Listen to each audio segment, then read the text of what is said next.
हरे हरे अस्मद्गुरुभ्यो नमः। अस्मत्परमगुरुभ्यो नमः। अस्मत्सर्वगुरुभ्यो श्रीमते रामानुजाय नमः। श्रीमद्भागवत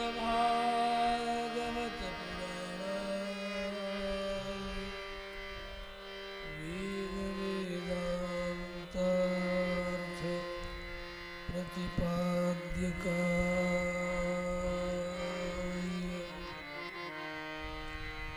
श्रीकृष्णचन्द्रवान्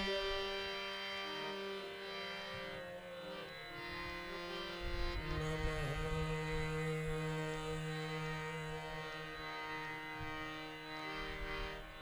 कृष्णाय वासुदेवाय देवकी नन्दनाय च नन्दगोपकुमाराय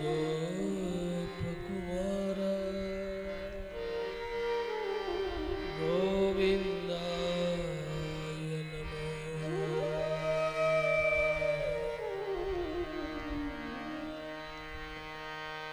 कृष्ण त्वदीयपदपङ्कजपङ्करान्तरद्यैव मे दिशतु मानसराजः। प्राणप्रयाण समये कफवातपिते कंठावरोधन्वितो स्मरणं कुतस्ते।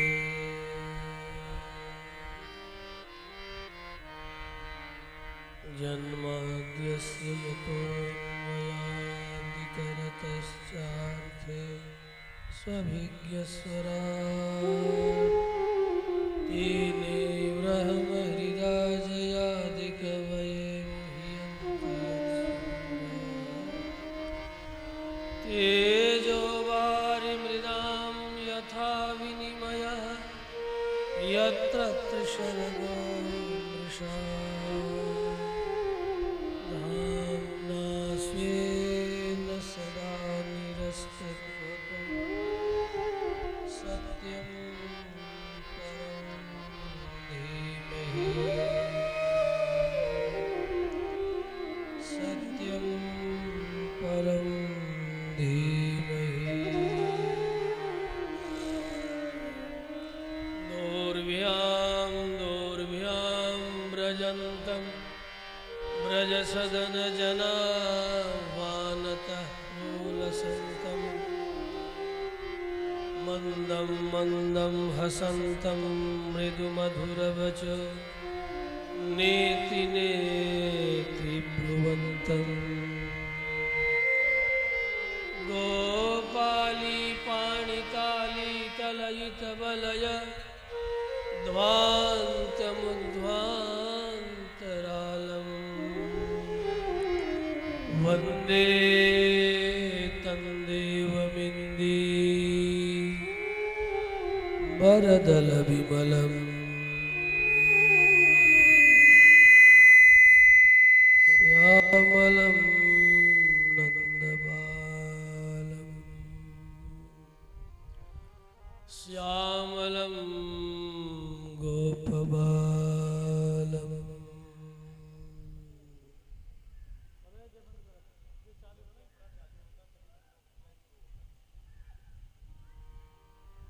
स्वाचार्यं विश्वगार्यं च वन्दनं मस्तु पुनः पुनः सिद्धाश्रमनिवासिनं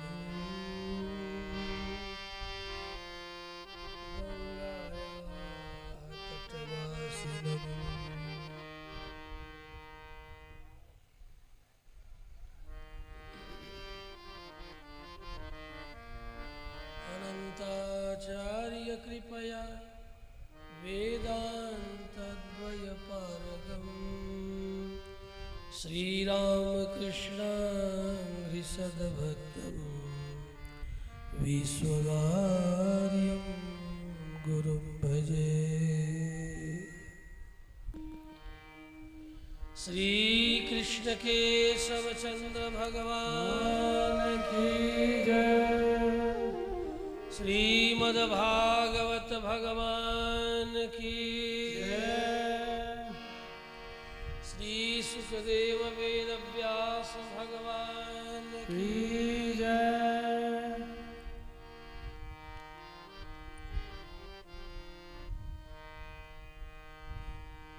सम्यक समुपस्थित आनंदमयी चिन्मयी भगवान श्री कालिंद कुल केली कर्णपटीयान सर्वतोज्यायान महत्वमहीयान श्री कृष्णचंद्र की वाङ्मयी मूर्ति श्रीमद्भागवत संहिता समागत भगवत कथा रस रसिक प्रेमियों श्रद्धामयी देवियों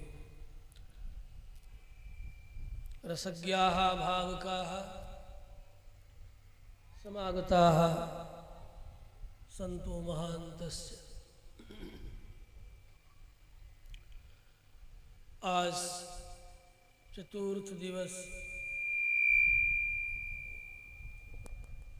कुछ क्षण हरिनाम का स्मरण करते हुए श्रीमद्भागवती वार्ता में हम सब अवगाहन करें। आवे कुछ क्षण हरिनाम का स्मरण। कलौ केशव कीर्तनम मधुर मधुरमेतम मंगलम मंगलानाम।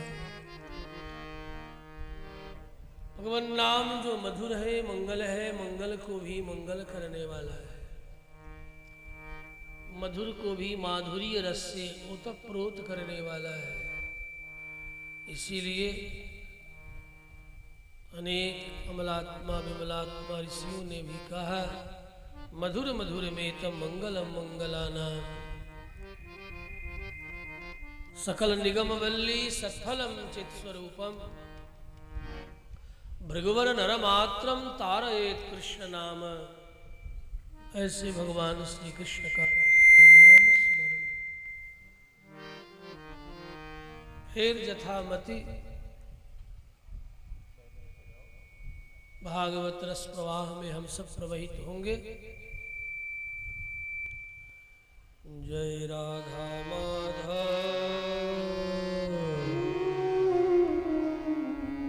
जय कुंज बिहारी जय राधा माधव जय कुंज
मन रंजन यशोदानंदन जन मन रंजन जय यमुना तीर संचारी जय राधा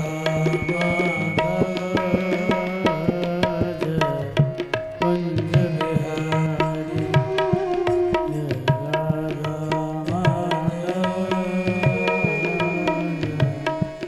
कुंज बिहारी जय राधा माधव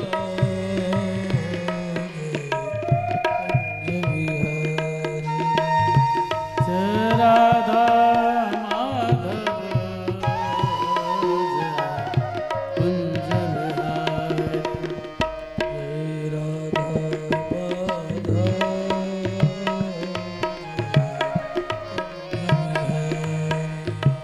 जय राधा माधव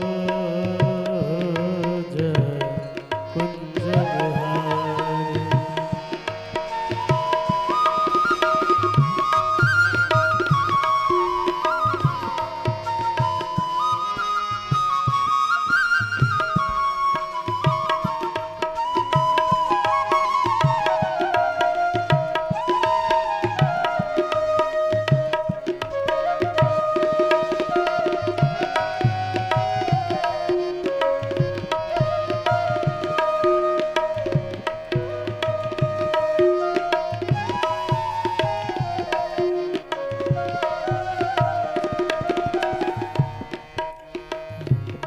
हरे राम राम राम राम हरे हरे हरे कृष्णा कृष्णा कृष्णा हरे हरे हरे राम हरे Ram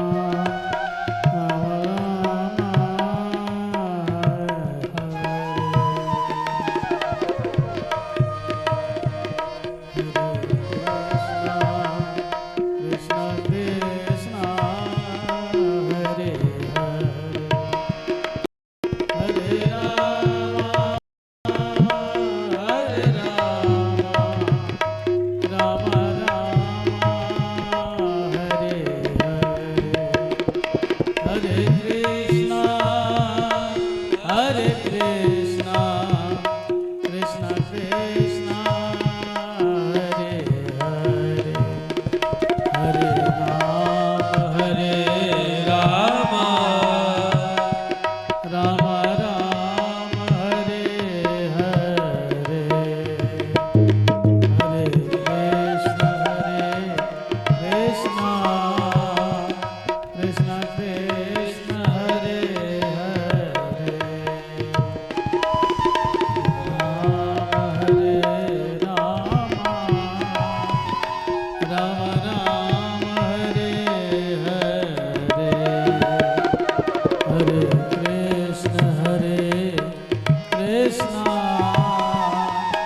Krishna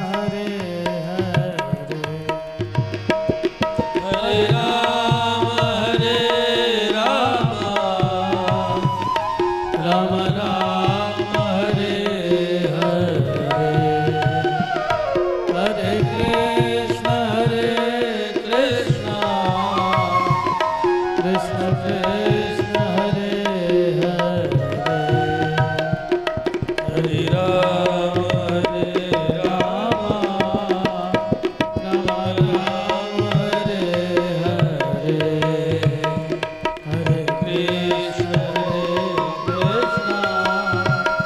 Krishna Krishna Hare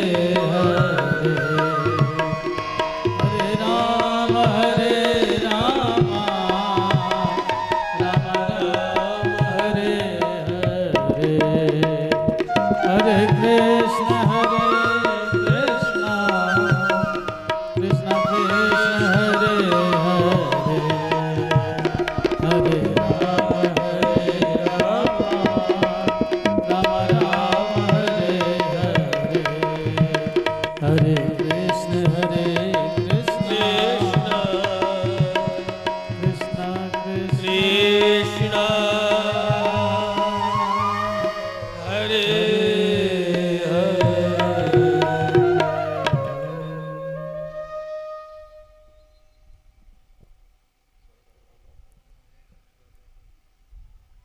प्रसंग से आगे कुछ एक चरित्रों का स्मरण करते हुए चतुर्थ दिवस की कथा में हम सब प्रवेश करेंगे। सृष्टि क्रम में मनु और शतरूपा के 2 पुत्र और 3 पुत्रियां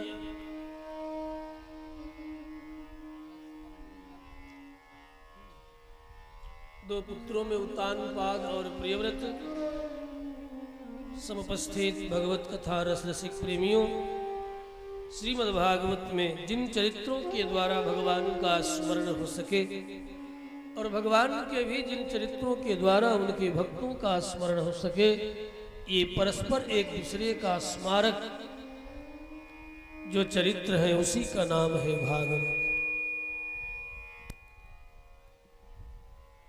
जो भगवान का है, यद्यपि यह सारा जगत ही जड़ चेतन परमात्मा का ही है, जगदात्मा का ही सबका जो धारक है, पोषक है, सर्जक है, उन्हीं का यह जगत है। लेकिन जो जन, जो जीव भगवदीय कृपा से ही सही इस तथ्य को अपने हृदय में स्वीकार करते हैं, वे भागवत कहलाते हैं। भागवत का अर्थ ही है भगवान का, जो इस रूप में अपने आप को स्वीकार करे, जगत को स्वीकार करे। ऐसे ही उत्तानपाद के पुत्र हुए ध्रुव,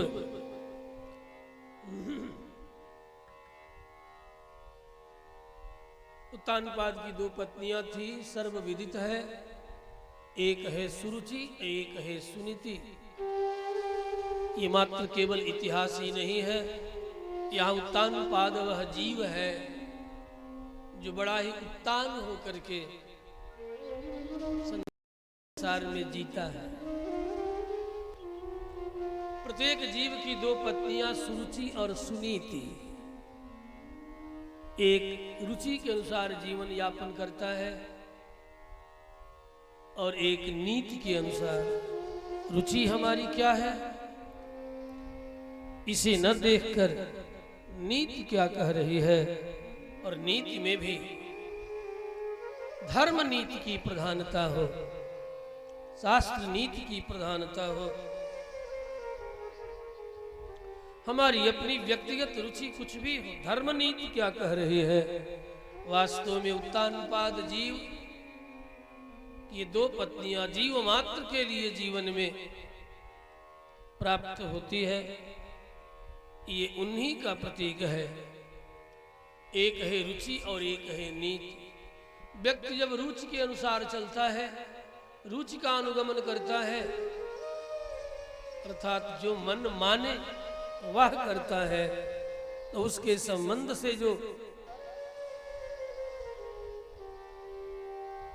प्रसव होता है, उसका जो पुत्र होता है, उसकी जो संतति संतान होती है, वह उत्तम कहलाती है। यहाँ उत्तम का तात्पर्य ज्येष्ठ और श्रेष्ठ नहीं है, उत्तम का तात्पर्य है अज्ञान। उत्कृष्टम तमः उत्तमः। रुचि के अनुसार चलने पर व्यक्ति के जीवन में, जीव के जीवन में अज्ञान उत्पन्न होता है। रुचि के पुत्र का नाम उत्तम है, अर्थात अज्ञान है। उत्कृष्टम तमः उत्तमः। उत्कृष्टतम अर्थात जिस घोर अंधकार से बढ़कर के कुछ और नहीं, जो जीव को अधः पतन की ओर ले जाए, माता पिता को अधः पतन की ओर ले जाए। और जो नीति है, यदि जीव नीति के अनुसार चले तो उसके पुत्र के रूप में भक्ति का जन्म होता है, वही ध्रुव है। ध्रुव यहाँ पर कुछ और नहीं, ध्रुव निश्चयात्मिका बुद्धि ही।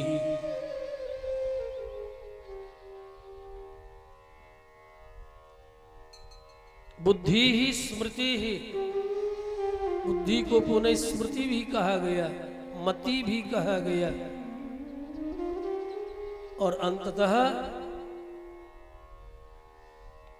ध्रुवा स्मृति ही भक्ति ही, ध्रुवा स्मृति को ही भक्ति के रूप में भी स्मरण किया है। सायं इयं भक्ति ही ध्रुवा स्मृति रूपा। हमारे सददूषणीकार आचार्य वेदांत देशिक निवेदन करते हैं, इयं भक्ति ही का, ये भक्ति कैसी है? कहा ध्रुवा स्मृति रूपा इयं भक्ति ही, इसलिए ध्रुव का तात्पर्य है भक्ति। भजनम भक्ति ही भजनम, उपासनम उपासनम ध्रुवा स्मृति ही। जिसके स्मृति में निरंतर उपास्य बना रहे स्थिर होकर के, इसलिए ध्रुव यहाँ भक्त के प्रतीक है। प्रिय व्रतोत्तान पाद सतरूपा पते सुतौ वासुदेव से कलया रक्षायां जगत स्थितौ। एक दिन की बात,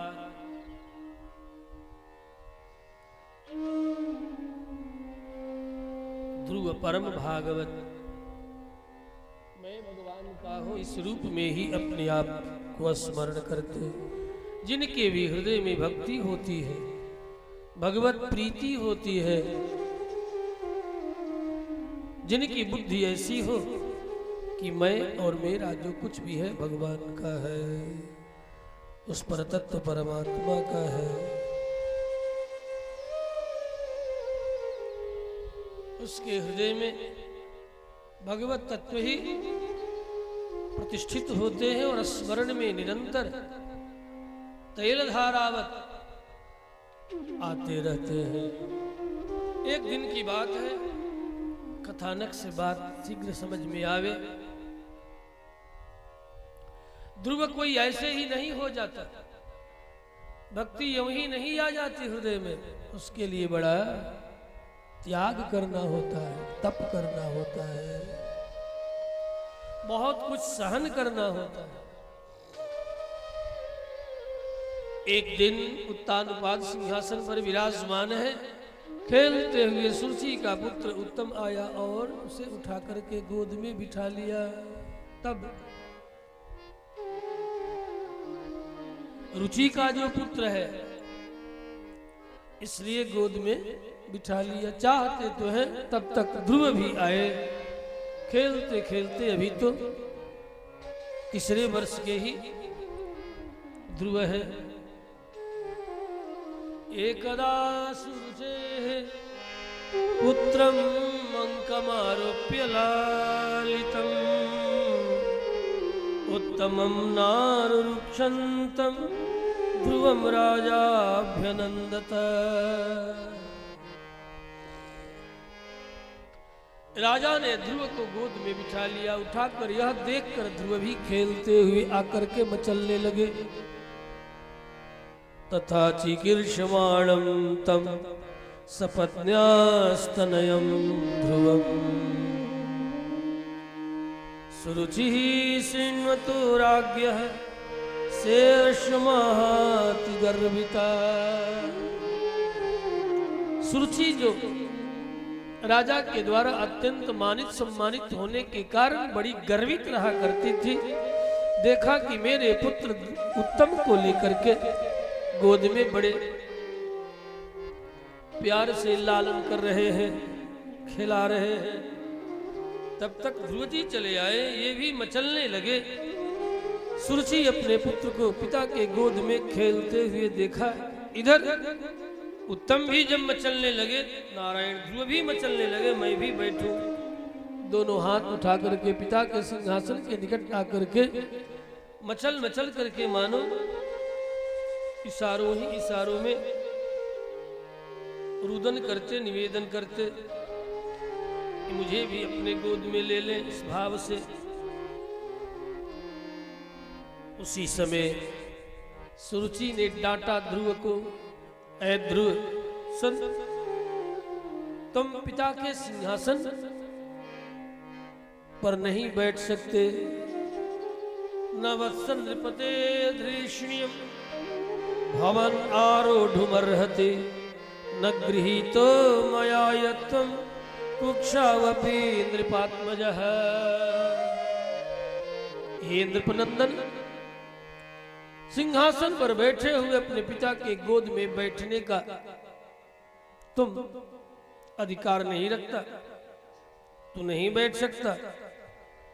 ध्रुव ने देखा विमाता की ओर, सौतेली माँ की सुरुचि की ओर।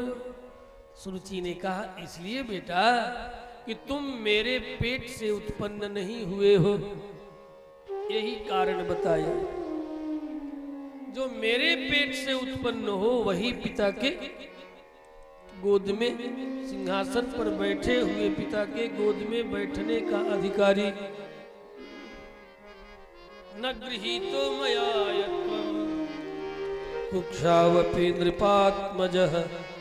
तुम इस बात को नहीं समझोगे, बाद में ये बात तुम्हें समझ में आ जाएगी। तेरा मनोरथ व्यर्थ है इस तरह मचलने का। तू मत इस तरह मचला कर पिता के गोद में बैठने के लिए। नूनम वेद भवान यस्य दुर्लभेर्थे मनोरथः। तुम निश्चित ही ये जो मनोरथ कर रहे हो मचल मचल कर कि मैं भी बैठूं मैं भी बैठूं, तू नहीं बैठ सकता। इसलिए कि तू मेरे गर्भ से नहीं उत्पन्न हुए हो। बालो शिवत्नात्मानम अन्य स्त्री गर्भ संभृतम। तू दूसरी स्त्री के गर्भ से उत्पन्न हुए हो। इसलिए यदि तुम अपने सिंहासन पर बैठे हुए पिता के गोद में बैठना चाहता है तो सुन, देख मैं उपाय तुम्हें बताऊं। ध्रुव जी देखने लगे, प्रश्न भरी दृष्टि से मानो सुनना चाहते हैं कि उपाय क्या है, जिस उपाय से मैं पिता के गोद में बैठ सकूं। तो सुरुचि कहने लगी, विमाता सौतेली माँ, देख तू कुछ ऐसा कर कि तुम मेरे गर्भ से उत्पन्न हो सके। जब तुम मेरे पेट से उत्पन्न होगे तभी तू जाकर के पिता के गोद में बैठ सकोगे। गर्भे त्वं साधयात्मानं यदिच्छसि नृपासनं तपसाराध्य पुरुषं तस्यैवानुग्रहेण मे।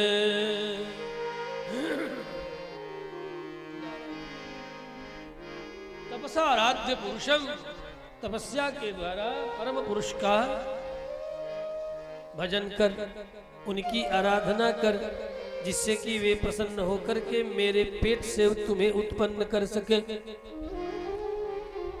अब तो देखा ध्रुव छोटे बालक 3 वर्ष के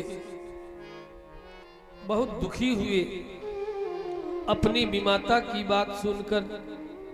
कौन बालक नहीं दुखी होगा, और भला कोई ऐसी बात बोलनी चाहिए, लेकिन पति के मान और सम्मान के कारण बड़ी गर्वित रहने वाली, घमंड में भरी रहने वाली ये सुरुचि इस प्रकार की बात कह गई। ध्रुव को बड़ी पीड़ा हुई। वैसे ही जैसे किसी ने दंडाघात कर दिया हो, लाठी का प्रहार कर दिया हो मेरुदंड पर, ऐसा लगा। स्वसंदृशा दंडः तो जथा ही, जैसे किसी सर्प के ऊपर कोई दंड का प्रहार कर दे, वह विचलित हो जाए, मर्माहत हो जाए, उसी तरह मर्माहत होकर के ध्रुव ऊर्ध्व श्वास लेते हुए, रोते हुए, ओठ फड़फड़ा रहे हैं, कपोल भी फड़फड़ा रहे हैं, और रोते हुए सिसकते हुए अपनी माता सुनीति के पास आए और आकर के कहने लगे, अरे माँ तू ये बता, क्या मैं जब तक विमाता सुरुचि के पेट से जन्म न लूं तब तक अपने पिता के गोद में बैठने का अधिकारी नहीं? क्या मैं तभी अपने पिता के गोद में बैठने का अधिकारी हूं जब मैं विमाता के पेट से जन्म लूं? माँ ने कहा, कोई और माँ होती तो दौड़ पड़ती झगड़ने के लिए, लड़ने के लिए, लेकिन ये सुनीति है,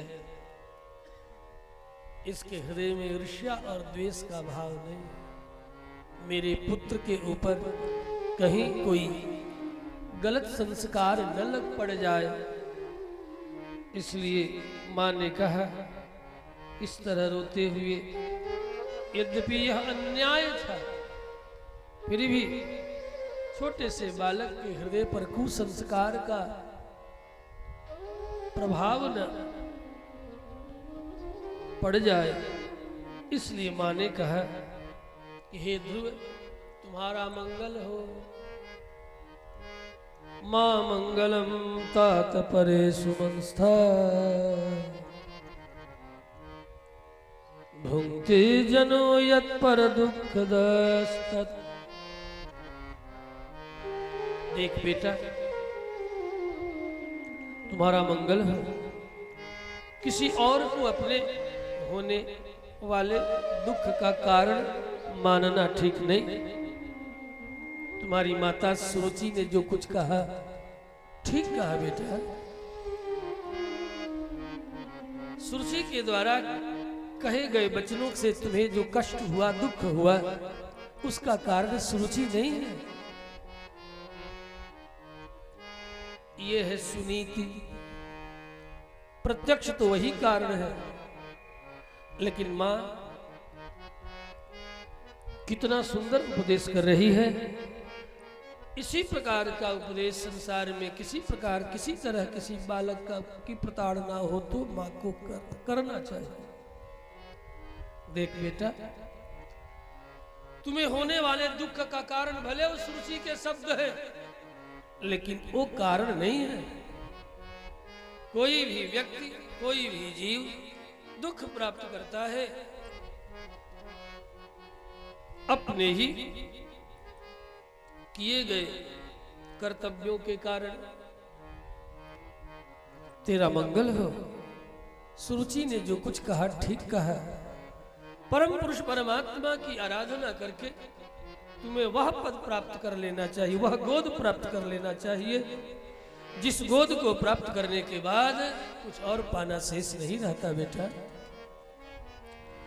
सत्यम सुरुच्या विहितम भवान में यद दुर्भगाया उदरे गृहीतः। सत्य ही सुरुचि ने कहा है, ठीक ही कहा है बेटा। तो मुझे दुर्भगा के, भाग्यहीना के पेट से जो जन्म लिया, काश तो सुरुचि के पेट से जन्म लिया होता। लेकिन अब किसी और के पेट से जन्म लेने की कामना मत कर बेटा।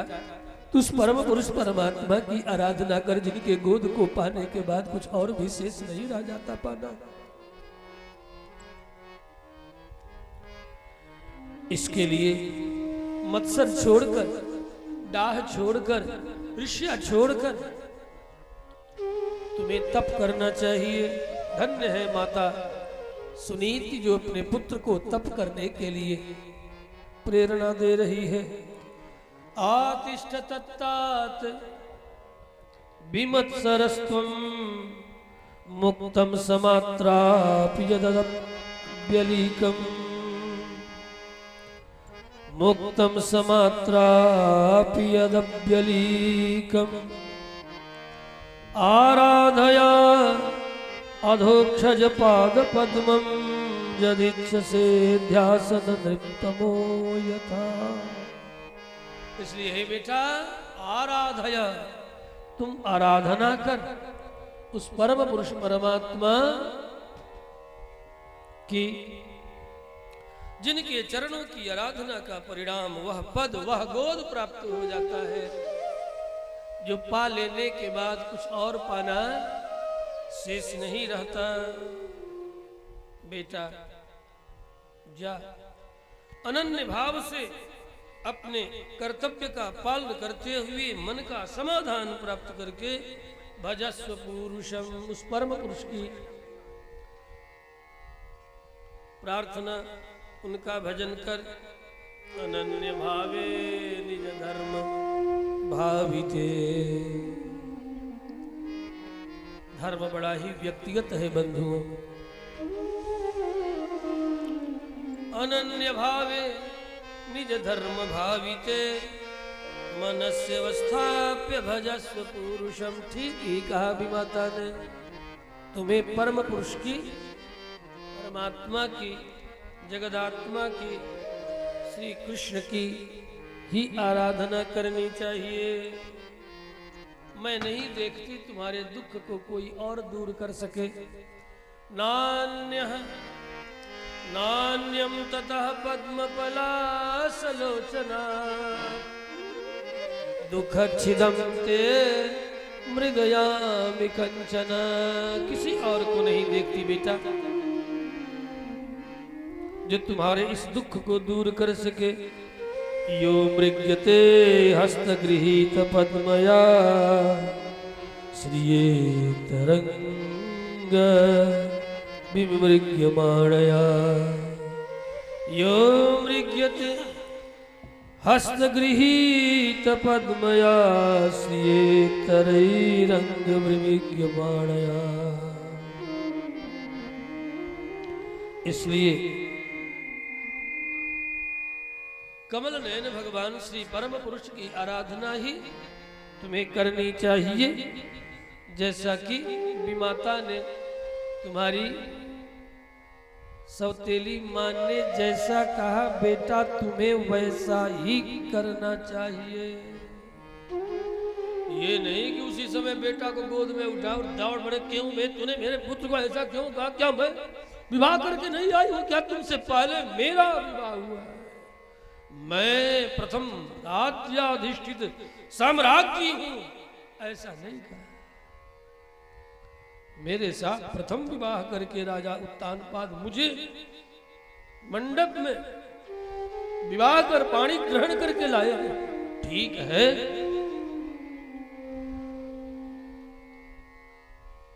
मैं पुत्रवती शीघ्र न हो सकी जिसका परिणाम तुझे भी आना पड़ा, ऐसा कुछ नहीं कहती।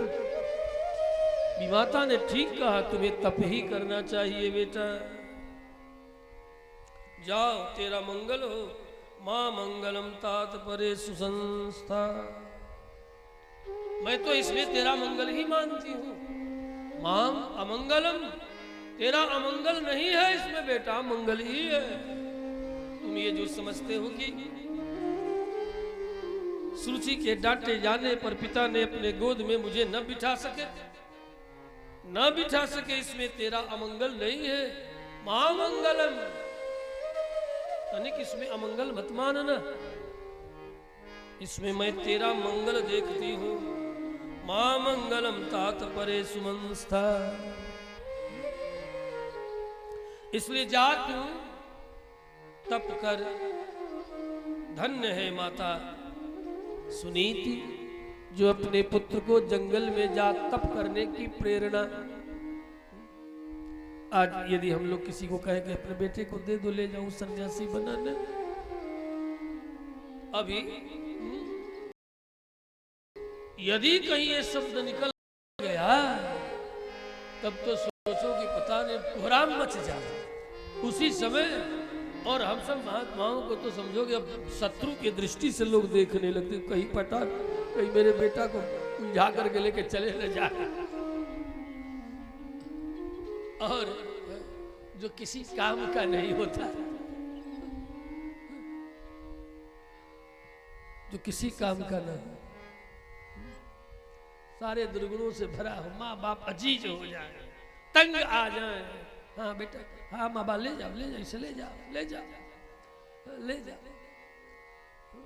उसे ले जाने के लिए कहा, लेकिन तनिक भी यदि किसी काम के लायक हो, शत्रु भरी दृष्टि से लोग देखने लगते हैं। महात्मा जन्म तो ले लेकिन दूसरे के आंगन में, मेरे घर में नहीं। उसके चरणों में 1000 बार नमन करेंगे, लेकिन मेरा बेटा सन्यासी न बने, मेरा बेटा साधु न बने, किसी और का बने तो 1000 बार साष्टांग करेंगे, प्रणाम करेंगे, लेकिन मेरा वाला नहीं होना चाहिए। वो दूसरे के आंगन में दूसरे के पेट से जन्म लेना चाहिए, मेरा बेटा न। धन्य है ये माता, वही माता धन्य है जिसका बेटा जदुवर भक्त हो जाए, रघुवर भक्त हो जाए, भगवत भक्त हो जाए। नहीं तो उस माता का मातृत्व सफल नहीं होता। गोसाई जी ने तो, गोस्वामी पाद ने तो ऐसी माताओं को गालियां दी है, लेकिन बड़ी शिष्टता से। जरा सुनो गोसाई जी की गाली।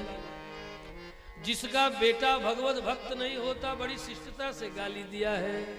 मैं उसे गाली कहता हूं, न तरुबाजी। गोसाई जी ने कहा वो बंध्या रहती जिसका पुत्र भगवत भक्त न हो। न तरुबाजी भली बादी बियानी, राम विमुख सुत ते ही तमाने। न तरुबाज भली बादी बियानी, राम विमुख सुत ते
सुत ते ही तुजानी, राम विमुख सुत ते तुजानी।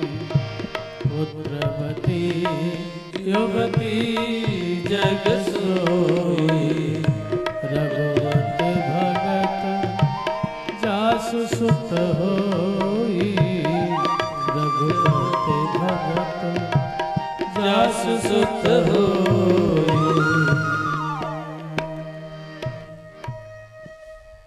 पुत्रवती युवती जग सोई, रघुवर भगत जासु सुत होई।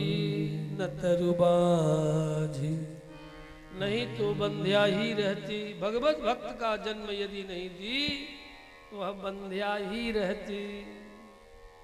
न तरुबाजी भली बादी बियानी,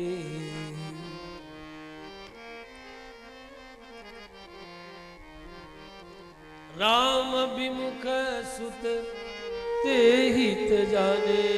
राम विमुखी, हरि विमुखी, कृष्ण विमुखी से यदि कोई हित माने, माता पिता तो समझो हित नहीं होने वाला। भक्त होगा तो हित होगा, भगवत भक्त होगा उसी से हित होना है। इसलिए माता सुनीति ने ये उपदेश करके अपना मातृत्व भी सफल कर लिया है।